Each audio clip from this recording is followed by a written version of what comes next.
This is the award-winning Lee Pitts Live. This portion of Lee Pitts Live is brought to you by Hodges University, celebrating 25 years of educating Southwest Florida. Southwest Florida, we're thrilled to continue with this great segment here at the Lee County School District. Lee Pitts Live is Johnny on the spot. If you're interested in Lee Pitts Live, come into your area, to your business, to your location, hit us up on the website and contact us, and we'll work out some of the details for 2016 as we travel throughout Southwest Florida. We're the only television show in Southwest Florida that travels all around so we can get to the heart of the community. We have a fabulous guest here in this segment. We'll get the chance to talk to Dr. Shirley Chapman, a renowned educator. She's the education advisor for Lee Pitts Live, and she's also the first vice president for the Lee County branch of the NAACP. Let's bump you in. Boom. I'm gonna move this camera here, John, and we'll make sure we get those photos. All right, so Dr. Chapman, how many years have you been were you an educator? 37. 37 years. Now, did you, when you first, start thinking about what you're going to do with your life, was it the field that you always had in mind? I had no intentions of going into education. Really? Never. And Mrs. Ida Baker, a matter of fact, there's a school named after her, told me that I was destined to become an educator, but that was not an interest I had. How did that happen, though? Okay, so then you go to college and what? I went to college and I started working. I worked for the FBI in Washington, D.C. and some other things. And, and I was legal secretary for a while with Florida Rural Legal Services. And my mother said, listen, a college is right here. You have no excuse not to go ahead and go and get a further your education. So I did that. And when I did, I had to intern, and I interned at Tice Elementary School under Miss Stella Bailey. It was going to be her last year.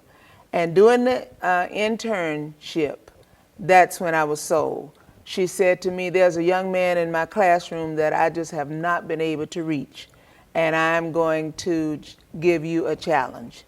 I knew that she was an excellent teacher because the principal's child was in there, and a lot of other people at the district, their children were in her class, so I knew that she was a good teacher, and I was going to be able to learn a lot from her. And she said to me, if your mind is not totally made up on being a teacher, she said, you will not want to eat lunch in the teacher's lounge. So I decided I was going to follow her around. And sitting in the teacher's lounge and hearing some of the things that teachers said about children, I decided, well, they need somebody that cares. I see. And that's what happened. And the little boy that she was not able to reach, I was able to reach, and that did it. And then you became a renowned education, but I would say that you're even more famous for taking an F school, a Lee Charter Academy, and turning it into an A school. And I got a chance on numerous occasions to come out there and speak and see how you and your staff were able to reach those kids. And in many cases, those kids were the kids who were least likely to do well academically.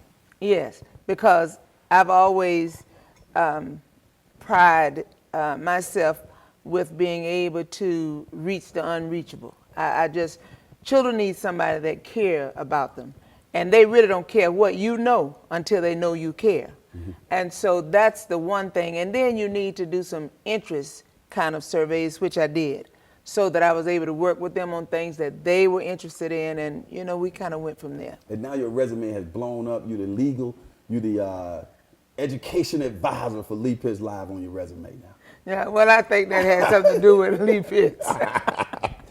Being the education advisor, what advice, school that started back now, what are some key things you want students to, some advice you get some students this year? Well, one thing, students need to realize that the teacher is in charge. And they need to learn to listen to the teacher. They need to obey the teacher. They need to follow the class rules and follow the school rules. And they need to ask questions when they don't understand.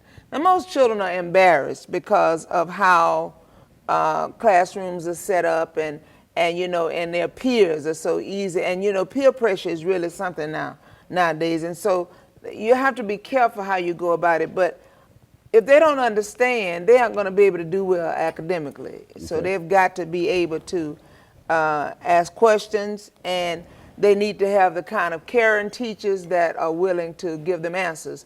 And teachers need to be honest with students and let them know that they're not perfect, that they make mistakes as well. And there are sometimes that another student that has understood a concept, they can get it across to the student better than the teacher can. Who cares who gets it across? As long as it gets across. Absolutely. Now, let's get some advice to the teachers. Okay, now, for the teachers, first of all, as I said, children don't care what you know until they know you care. And you need to be a nurturer. I used to tell teachers, especially when I came out of the classroom and became an administrator, I would walk down the hallway, or I'd speak to teachers and they'd all but just kind of grunt, you know, when they're saying good morning or whatever. And I said, children are very intuitive. I can say to you all day, you know, I really care about you, but children know if you're really serious or not, you know? And so you need to be genuine. You need to be honest with children. And if you're having a bad day, you know, you need to share that.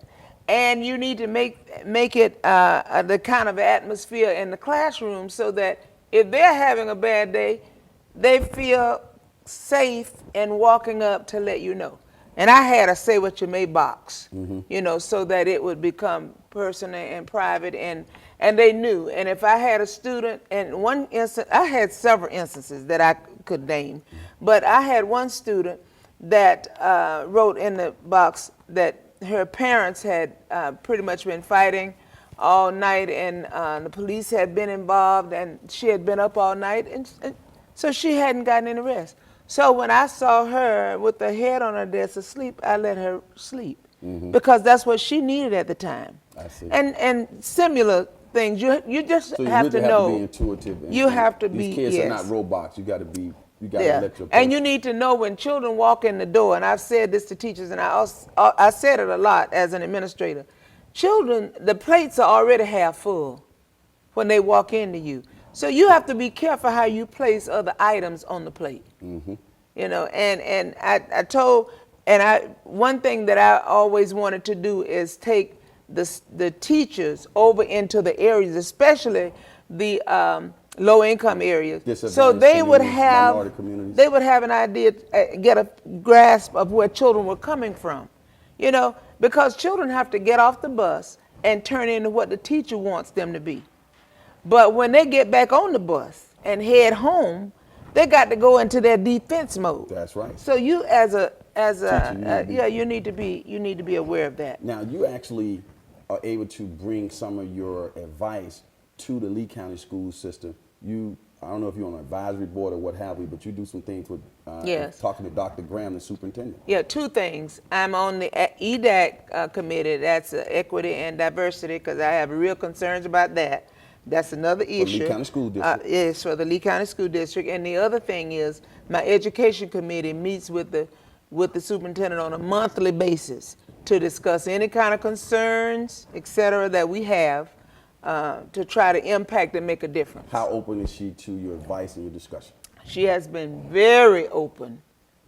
She has been very open. It's very obvious that it's not a waste of time. And I did say to her, if I see that it is, these meetings will no longer occur. Because you just say you just tell it like it well, really yeah, because, you know, I just have to be real. This is about children. Right, and if you're not real, you're not helping anybody. That's right. Okay, now we got one segment we want to get to before we wrap this up.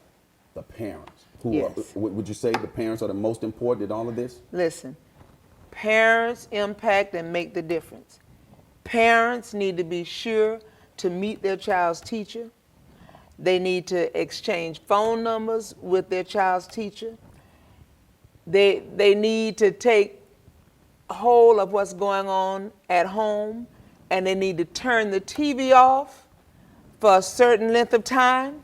So I'm that a bad parent then. Yeah. Well, you need to get it together. I'm working. So that they need some time for a study time. Even if they don't have homework, they need study time, and just to rehash what happened during the day and have conversation.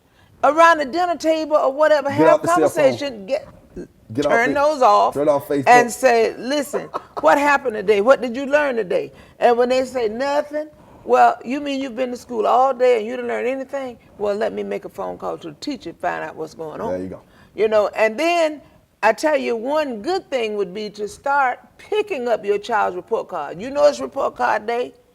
Don't wait for them to bring it home. You go pick it up. Great advice. Be sure that you get it. I lost it. I don't know what happened to it. You won't have to worry about any of that. And you know another thing, and I know a lot of people don't like to hear this, but they need to take their child to church, somewhere, to some church. They need some values. It's too much going on in the community, and we wonder why. Well, they need some spiritual base. That's what they need. Let's give the what, when, and where. We got an NAACP banquet coming up. NAACP banquet on October 16th. And our MC for the evening is none other than our own Mr. Lee Pitts. And in addition to that, he's going to bring his program to the banquet. So you need to be there. And we have several priorities, and one of them being single member districts that we're really working on at this time. But we have an outstanding speaker in Mr. Joe D'Alessandro. And many of you will know who he is because he's a past state attorney. And then not only that, but he's just very active in a lot of areas. And he's a member of the NAACP and has been for several years. And you're expecting the mayor of Cape Coral to be there? The mayor will be there as well, and yes, from Cape Coral. Let's yes. give that's at the Dr. Ella Carey Robinson Center. Yes, it's at the Dr. And Carey what's that date Robinson again? Center on Edison Avenue, October 16th at 5:30. Get those tickets, got the phone number on the screen. For those who say it can't be done, they're usually interrupted for real this time by those who are doing it, like Dr. Chapman. We'll be right back.